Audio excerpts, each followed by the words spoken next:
Okey, video ni memang untuk wanita-wanita di luar sana yang bekerja, yang ada kerjaya. Tapi diorang rasa nak turun berat badan. Mungkin atas sebab kesihatan, mungkin atas sebab keselesaan dan mungkin juga atas sebab ada event nak cantik, okay? Tapi seperti yang saya tahu, okay, orang yang di luar sana, diorang sangat senang untuk mendapat information berkenaan dengan cara turun berat badan. Tapi kenapa dia masih tak boleh turun berat badan? Itu persoalan dia.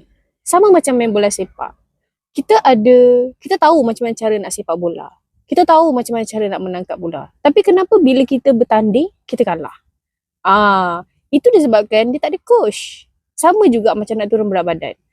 Kenapa kita tak nak turun berat badan? Sedangkan kita ada information daripada ChatGPT, daripada YouTube, daripada Google, everywhere kita boleh dapat cara-cara turun berat badan. Tapi masih tak boleh turun berat badan.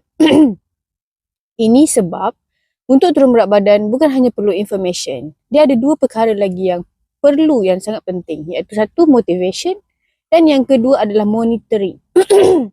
Okay, motivation adalah untuk pastikan kita sentiasa bersemangat untuk turun berat badan.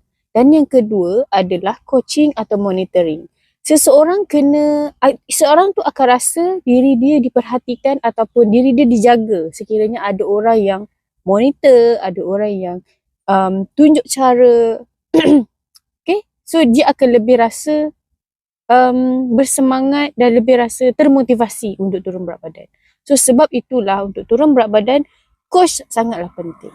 Okay, so siapa yang nak turun berat badan dekat luar sana, pastikan you all ada coach yang boleh dipercayai dan yang memang boleh